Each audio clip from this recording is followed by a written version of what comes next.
Welcome to Study to Success classes. Today we will discuss on the topic theory of consumer behaviour. तो ये जो topic रहने वाला है, ये जो एनटीए नेट इकोनॉमिक्स के लिए एग्ज़ाम होता है और साथ में जो स्टेट एलिजिबिलिटी टेस्ट होता है इकोनॉमिक्स के लिए, तो उनके लिए ये क्या है कि मोस्ट इम्पोर्टेंट टॉपिक है। और क्या है कि जो एनवीएस या केवीएस में जो पीजीटीज़ का एग्ज़ाम होता है और जो हमारे जो बाकी सभी स्टेट्स के अंदर पीजीटीज़ का एग्ज़ाम होता है, उनके लिए भी क्या है कि ये मोस्ट इम्पोर्टेंट टॉपिक है। तो आज क्या है कि हम just concept of consumer behaviour पढ़ेंगे, उसके बारे में पढ़ेंगे। ये इसका फर्स्ट पार्ट रहेगा थ्योरी ऑफ कंज्यूमर बिहेवियर का, और जो कंज्यूमर का इक्विलिब्रियम होगा उसकी जो एक्सप्लेनेशन होगी वो हम सेकंड पार्ट के अंदर पढ़ेंगे। आज जस्ट हम कंज्यूमर बिहेवियर होता क्या है उसको समझेंगे। तो चलिए हम शुरू करते हैं। तो जैसा कि मैंने बात की है कि आज हम जस्ट बात करेंगे कॉन्सेप्ट ऑफ कंज्यूमर बिहेवियर। तो ये क्या है कि before studying the notion of consumer behaviour we need to know the following concepts. वो कौन से कॉन्सेप्ट है जिनको हमें पहले जान लेना चाहिए कंज्यूमर बिहेवियर को जानने से पहले। वही जो कॉन्सेप्ट्स है हमारे पास, वो है हु इज़ कंज्यूमर, कंज्यूमर कौन है, उपभोक्ता कौन है। व्हाट इज़ यूटिलिटी, उपयोगिता क्या है। What is consumer behaviour, consumer behaviour है क्या। और क्या है कि व्हाट इज़ कंज्यूमर इक्विलिब्रियम। तो इस तरीके से क्या है कि ये जो चार हमारे पास कॉन्सेप्ट्स हैं इनको हमें अच्छे से समझ लेना ज़रूरी है, तब हम कंज्यूमर बिहेवियर को अच्छे तरीके से समझ पाएंगे। तो जैसा कि हम बात कर रहे हैं कि कंज्यूमर क्या होता है, हु इज़ कंज्यूमर, तो वो है एक consumer is a rational person who spends his limited income on goods and services and satisfies his needs. तो क्या है कि एक जो कोई भी पर्सन है, जब वो रैशनल तरीके से, रैशनल उसका बिहेव होता है और वो क्या करता है अपनी लिमिटेड इनकम को गुड्स एंड सर्विसेज पे क्या करता है, स्पेंड करता है, खर्च करता है। किस लिए? अपनी आवश्यकताओं को पूरा करने के लिए। तो उसे हम क्या कहेंगे, उस व्यक्ति को हम क्या कहेंगे, कंज्यूमर बोलेंगे, उसको कंज्यूमर कहेंगे। उसके बाद जैसे अगर हम बात करें यूटिलिटी क्या होती है, utility is the satisfaction that a person receives as a result of consumption. तो यूटिलिटी क्या है कि एक संतुष्टि है, वो किसके लिए, एक पर्सन के लिए, एक व्यक्ति के लिए, receives as a result of consumption, जो उसे उपभोग करने से प्राप्त होती है। नेक्स्ट अगर हम बात करें वो क्या है कि कंज्यूमर बिहेवियर क्या होता है, उसको अगर हम डिफाइन करना चाहें तो इस तरीके से कर सकते हैं। Consumer behaviour refers to the methods by which consumers choose how they will spend their income. The study of this behaviour the consumer is called consumer behaviour study. तो जो हमारे पास क्या है कि कंज्यूमर बिहेवियर रेफर करता है किसको, एक मेथड को, by which consumer choose how they will spend their income, जिसके अंदर क्या है कि एक कंज्यूमर देखता है कि वो किस तरीके से अपनी आय को जो भी मतलब वस्तुएं है या सेवाएं है उनके ऊपर खर्च कर सकता है। तो जब हम इसकी स्टडी करते हैं तो उसे हम क्या कहेंगे, कंज्यूमर बिहेवियर स्टडी कहेंगे। उसके बाद अगर हम बात करें कंज्यूमर इक्विलिब्रियम क्या होता है, consumer is in equilibrium when he maximizes his satisfaction with his given income and market prices. तो क्या है कि जब एक व्यक्ति के पास या एक उपभोक्ता के पास उसकी जो लिमिटेड इनकम होती है, उसकी जो सीमित आय होती है और साथ में जो वस्तुओं की कीमतें होती हैं उनको दिए होने पर जब कोई उपभोक्ता क्या है कि अपनी संतुष्टि को क्या करे, अधिकतम करना चाहे, तो जब इस स्थिति में जब उपभोक्ता होता है तो उसे हम क्या कहेंगे, कंज्यूमर इक्विलिब्रियम कंडीशन कहेंगे। आगे हम क्या करेंगे, इसमें ये देखेंगे कि कंज्यूमर बिहेवियर एक्चुअल में समझेंगे। तो कंज्यूमर बिहेवियर को अगर हम बात करें इसमें, तो वो क्या है कि consumer behaviour will depend on three things. वो थ्री थिंग्स कौन सी हमारी, consumption of goods optimally, behave according to budget, उसके बाद थर्ड है हमारा बिहेव अकॉर्डिंग टू हर्ट, जिसको हम क्या कह सकते हैं, विलिंगनेस टू पे भी बोल सकते हैं। तो वो क्या है कि हमारा यहाँ पे कंजम्पशन ऑफ गुड्स ऑप्टिमली मतलब एक अच्छे तरीके से, किस तरीके से क्या है कि एक उपभोक्ता अपनी जो वस्तु है, कंजम्पशन है, उपभोग को अच्छे तरीके से कर सकता है। ऑप्टिमली मतलब मैक्सिमाइज, उससे यूटिलाइज उसको कर सकता है। तो वो कैसे होता है, the optimal consumption rule says that when a consumer maximise utility, मतलब अपनी उपयोगिता को किस तरीके से कंज्यूमर उपभोक्ता मैक्सिमाइज करे। द मार्जिनल यूटिलिटी पर dollar spend must be the same for all goods and services in the consumption bundle. तो ये क्या हमारा कंजम्पशन ऑफ गुड्स ऑप्टिमली है। उसके बाद अगर हम बात करें बिहेव अकॉर्डिंग टू बजट, तो बिहेव अकॉर्डिंग टू बजट क्या होता है हमारा, consumer budget means the fixed income of the consumer. तो कंज्यूमर बजट का मतलब क्या होता है कि जो उपभोक्ता के पास जो फिक्स्ड इनकम होती है, लिमिटेड इनकम होती है, उसका हम कंज्यूमर का बजट कहेंगे। तो बिहेव अकॉर्डिंग टू बजट के अंदर क्या होगा, to study the behavior of the consumer, we assume that he has a fixed income. हम मान लेते हैं कि उसके पास क्या है कि फिक्स्ड इनकम है, सीमित आय हैं. In addition to this it is also assumed that the consumer spend this fixed income on the purchase of 2 items. हम मान लेते हैं कि वो 2 वस्तुएं खरीदता है.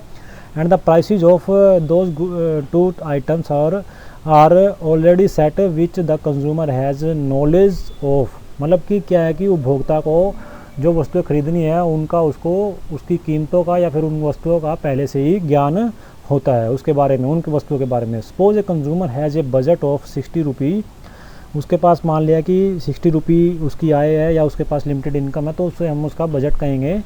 And apple and orange are 2 items on which the consumer spends ₹60. जो उसके पास 60 रुपी है उसको खर्च करने हैं एप्पल एंड ऑरेंज के ऊपर. 2 आइटम हमने 2 वस्तुएं ले ली, एप्पल एंड ऑरेंज.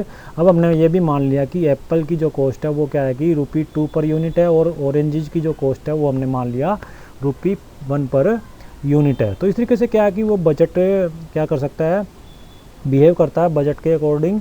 तो इस तरीके से हम उसको दिखा सकते हैं, एक्सप्लेन कर सकते हैं. तो उसमें क्या है कि मेन फैक्टर्स कौन से रहेंगे, उसमें गुड्स रहेंगी main factors, price of goods रहेगी और इनकम मेन फैक्टर रहेगी. तो गुड्स भी कई टाइप की होती हैं, उनको हम आगे डिटेल में पढ़ेंगे. साथ में क्या है कि प्राइस ऑफ गुड्स वो पहले से ही दी होती हैं. प्राइस ऑफ गुड्स भी पहले से क्या कि वस्तुओं की दी होती है ताकि बजट वो अच्छे तरीके से उन पर खर्च कर सके, रैशनल तरीके से उन पे खर्च कर सके. इनकम की बात आती है थर्ड की. तो इनकम क्या है कि इनकम भी उसको पहले से ही दी होती है, लिमिटेड इनकम उसकी होती है और लिमिटेड इनकम से ही उसको जो 2 वस्तुएं हैं उनके ऊपर उनको क्या करना है, अधिकतम संतुष्टि प्राप्त करनी होती है, उनको उनका कंजम्पशन करके, उनका उपभोग करके. नेक्स्ट हम देखेंगे क्या है इसमें बात करें तो इसको क्या है कि अगर हम इक्वेशन के अंदर अगर इसको दिखाना चाहे बजट को तो वो हम इस तरीके से दिखा सकते हैं P1x1 प्लस में P2x2. तो इस तरीके इज इक्वल टू किसके बराबर होगा, ये m के बराबर, या फिर इसमें हम इसे लिख सकते हैं इसको P1x1 प्लस में P2x2 लेस देन m. तो या तो इक्वल होगा या फिर लेस होगा. अगर हम दोनों को लेते हैं एक साथ में तो इसे हम बोलते हैं बजट कंस्टेंट. अगर हम दोनों को एक साथ लेते हैं इक्वल टू भी और इक्वल भी और लेस देन भी. अगर हम जस्ट क्या है कि इक्वल टू लेते हैं तो इसे हम बोलते हैं उपभोक्ता का बजट. इक्वल टू अगर हम m लेते हैं, m क्या है अब हम इसमें डिटेल में देख भी लेते हैं क्या क्या चीज़ें यहाँ पे. P1 की अगर हम बात करें, P1 हमारे पास प्राइस ऑफ गुड 1 है, जैसे कि हमने x1 को माना है जो वस्तु 1 है, गुड 1 है. उसके बाद क्या है कि P2 क्या है हमारा प्राइस ऑफ गुड 2 है जिसका हमने x2 माना है. m क्या हमने इनकम मान लिया जो हमारे पास लिमिटेड इनकम है. LHS अगर हम बात करें लेफ्ट हैंड साइड की तो वो क्या है हमारे पास एक्सपेंडिचर है लेफ्ट हैंड साइड में, कि हम एक वस्तु के मतलब कितना खर्च कर रहे हैं और दूसरी पे कितना खर्च कर रहे हैं, उन दोनों का जोड़ कर दिया हमने और वो किसके बराबर आना चाहिए, हमारा राइट हैंड साइड के बराबर आना चाहिए जो कि हमारे पास इनकम है. तो इस तरीके से क्या हो जाएगा, अगर दोनों इक्वल होते हैं तब हमारा वो क्या कहलाएगा, बजट क्या कहलाएगी, इक्वेशन कहलाएगी. और जो अगर हम इसमें साथ में अगर क्या कि लेस देन भी लेते हैं इक्वल के साथ तो वो क्या कहलाएगा, हमारा बजट कंस्टेंट कहलाएगा. उसके बाद क्या है कि बिहेव अकॉर्डिंग टू हर्ट की अगर हम बात करें तो विलिंगनेस टू पे. तो विलिंगनेस टू पे की अगर हम बात करें तो उसमें क्या आएगा, हमारा विलिंगनेस टू पे of a consumer will depend on these things. वो क्या है कि उसकी जो खर्च करने की जो अक्षमता है, विलिंगनेस टू पे है, वो किन पे डिपेंड करती है, नेचर ऑफ गुड्स की, गुड्स के ऊपर, परफेक्ट सब्स्टिट्यूट के ऊपर, सब्स्टिट्यूट गुड्स के ऊपर, परफेक्ट कॉम्प्लीमेंट के ऊपर और कॉम्प्लीमेंट्री गुड्स के ऊपर. तो इस तरीके से क्या है कि ये पार्ट में इस तरीके से डिवाइड हो जाते हैं कि किस तरीके से एक उपभोक्ता क्या है कि अपनी विलिंगनेस टू पे दिखाता है. वो नेचर ऑफ गुड्स हो सकती है, परफेक्ट सब्स्टिट्यूट हो सकती है, सब्स्टिट्यूट गुड्स हो सकती है, परफेक्ट कॉम्प्लीमेंट्री गुड्स हो सकती है और कॉम्प्लीमेंट्री गुड्स भी हो सकती है. तो जैसे कि हम बात करें अगर हम तो पहले क्या है, जैसे कि परफेक्ट सब्स्टिट्यूट वो क्या होता है, in some cases of consumption a two good x1 and x2 consumer may prefer to substitute one of the goods. तो क्या कि in some cases of consumption मतलब कि कुछ केसेज के अंदर उपभोग के ए two good x1 and x2 हम लेते हैं में prefer to substitute one of the goods. तो क्या कि x1 x2 को क्या करती है, सब्स्टिट्यूट करती है, उसका प्रतिस्थापन करती है, या x2 x1 का प्रतिस्थापन करती है. जैसे कि इसमें क्या है कि से x1 for the other good x2 at a constant rate to keep his level of utility constant. तो परफेक्ट सब्स्टिट्यूट कब होंगी, जब इन दोनों के बीच में जो हमारा x1 x2 होगा, या फिर इसमें हम x और y भी ले सकते हैं दोनों गुड्स को, तो इनके अंदर जो MRS होगा, मार्जिनल रेट ऑफ सब्स्टिट्यूशन होगा, प्रतिस्थापन की सीमांत दर होगी, वो क्या रहेगी, कांस्टेंट रहेगी, स्थिर रहेगी।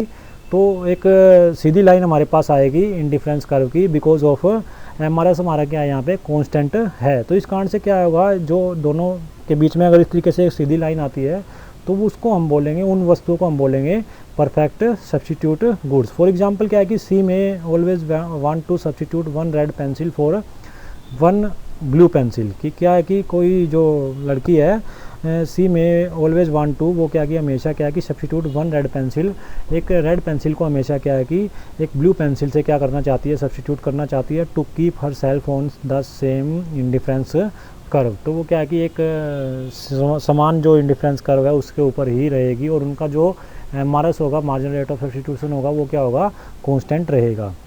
नेक्स्ट अगर हम बात करें इसमें कि सब्स्टिट्यूट गुड्स है, तो सब्स्टिट्यूट गुड्स की जब हम बात करते हैं तो इसमें क्या कि ये substitute good is not necessarily just a physical product, it can also be a service. तो मतलब क्या है कि ये फिजिकल गुड नहीं हो सकती है, सब्स्टिट्यूट गुड नहीं हो सकती है, मतलब ये साथ में सर्विसेज भी हो सकती है, सेवा भी हो सकती है, सब्स्टिट्यूट सेवाओं के अंदर भी किया जा सकता है। इनफैक्ट क्या है कि it can be defined as a product और services that is used in place of another.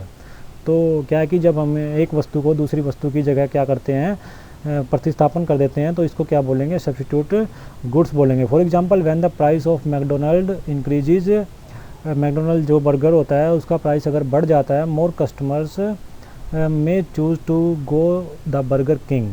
तो इस तरीके से क्या है कि मोर जो कस्टमर होंगे वो क्या हो जाएंगे, शिफ्ट हो जाएंगे, वो जो मैकडोनल्ड का प्राइस इंक्रीज हुआ उसको छोड़ देंगे, क्योंकि उसका प्राइस बढ़ गया है, तो वो क्या हो जाएंगे, शिफ्ट कर जाएंगे, सब्स्टिट्यूट कर देंगे उसको कि किसी और बर्गर से, जैसा कि इसमें दिया गया है बर्गर किंग या फिर KFC। तो इनको क्या बोलेंगे हम, सब्स्टिट्यूट गुड्स बोलेंगे। उसके बाद अगर हम बात करें इसमें परफेक्ट कॉम्प्लीमेंट्री गुड्स, तो परफेक्ट कॉम्प्लीमेंट्री गुड्स क्या होती हैं, such preferences can be represented by a Leontief utility function. तो एक लियोनटिव यूटिलिटी फंक्शन होता है, उसके अनुसार हम क्या है कि परफेक्ट कॉम्प्लीमेंट्री गुड्स को ईजिली क्या कर सकते हैं, दिखा सकते हैं। तो लियोनटिव यूटिलिटी फंक्शन के बारे में हम आगे पढ़ेंगे चैनल पे, जब हम नेक्स्ट कोई वीडियो बनाएंगे इसके ऊपर, तो इसके बारे में डिटेल से उसमें बताया जाएगा। उसमें क्या है कि few goods behave as perfect complement. तो कुछ जो वस्तुएं होती हैं वो बिहेव करती हैं परफेक्ट कॉम्प्लीमेंट, पूर्ण रूप से पूरक के रूप में। तो वो क्या कि one example is a left shoe and A right. तो कोई भी एग्जांपल जैसे हमने ले लिया कि एक जो पाँव के जूते होते हैं, लेफ़्ट और राइट दो जूते होते हैं, shoe are naturally sold in pairs, दोनों जो जूते होते हैं वो एक साथ ही बिकते हैं, and the ratio between sales of left and right shoes will never shift noticeably from 1:1, मतलब 1:1 कि उनकी दोनों के अंदर रेशो रहेगी। अगर एक को हमने कम कर दिया तो दूसरा शूज़ नहीं बिक पाएगा, दोनों साथ में ही क्या करेंगे, बिकेंगे, दोनों साथ में ही कंजम्पशन उनका होगा, उपभोग उनका होगा। नेक्स्ट अगर हम बात करें इसमें कॉम्प्लीमेंट्री गुड्स क्या होती हैं, तो कॉम्प्लीमेंट्री गुड्स और परफेक्ट कॉम्प्लीमेंट्री गुड्स में ज़्यादा कोई मतलब अंतर नहीं है, लेकिन यहाँ पे क्या है कि हमारा एक complementary good is a product और सर्विसेज, मतलब यहाँ भी क्या है कि एक जो पूरक वस्तु है वो क्या हो सकती है, प्रोडक्ट हो सकती है या फिर सेवा हो सकती है, that adds value to another, कि जो मतलब क्या है कि दैट मतलब एक वस्तु को अगर हम खरीदते हैं तो वो दूसरी वस्तु की क्या करती हैं, उसकी वैल्यू को क्या करती है, बढ़ाती है, ऐड करती है उसके अंदर दूसरी वस्तु की। तो in other words they are two goods, मतलब दूसरे शब्दों में क्या कह सकते हैं, they are two goods that the consumer uses together. तो जो दो वस्तुएं एक साथ में जो यूज होती हैं तो हम दूसरे शब्दों में कह सकते हैं कि वो क्या है, कॉम्प्लीमेंट्री गुड है, क्योंकि दो एक साथ में यूज होती हैं, मतलब कि एक अकेली का यूज नहीं किया जा सकता, तो वो क्या होंगी, कॉम्प्लीमेंट्री गुड्स होंगी, पूरक वस्तुएं कहलाएंगी। For example car and petrol, जो अगर हम कार एंड पेट्रोल का एग्जांपल ले सकते हैं, और printer and a ink cartridge. तो इंक कार्ट्रेज और प्रिंटर का हम एग्जांपल ले सकते हैं, कार और पेट्रोल का हम एग्जांपल ले सकते हैं। ये क्या है, सारी की सारी कॉम्प्लीमेंट्री गुड्स हैं, इनका एक साथ यूज होता है, एक को यूज नहीं किया जा सकता। बिना दूसरी के, तो ये क्या कहलाएंगी, कॉम्प्लीमेंट्री गुड्स कहलाएंगी। This means that when product X increases in prices demand for product Y actually falls. तो इसमें क्या होता है कि इसका मतलब होता है कि जब एक वस्तु का, मान लो कि एक्स क्या कोई कार है, अगर उसका प्राइस इंक्रीज हो जाता है, और फिर मान लिया हमने एक्स कोई पेट्रोल है, तो उसका प्राइस जब इंक्रीज हो जाता है, जैसा कि ये प्रेजेंट में चला हुआ है, तो डिमांड फॉर प्रोडक्ट वाई, जो कि कार ले सकते हैं हम, बाइक ले सकते हैं, तो वो क्या है कि उनका जो प्राइस हो उनकी जो डिमांड होगी, क्वांटिटी डिमांडेड होगी, वो क्या हो जाएगी, फॉल्स हो जाएगी, कम हो जाएगी, because of rise in price of petrol. तो इस तरीके से क्या है कि जब एक वस्तु, इसमें कॉम्प्लीमेंट्री के अंदर क्या होता है, दो वस्तुएं साथ में यूज होती हैं, अगर एक वस्तु का प्राइस बढ़ जाता है तो दूसरी वस्तु की डिमांड कम हो जाती है, और उसका अगर एक वस्तु का प्राइस कम हो जाता है तो दूसरी वस्तु की डिमांड भी क्या हो जाती है, बढ़ जाती है। तो ये जो हमारा टॉपिक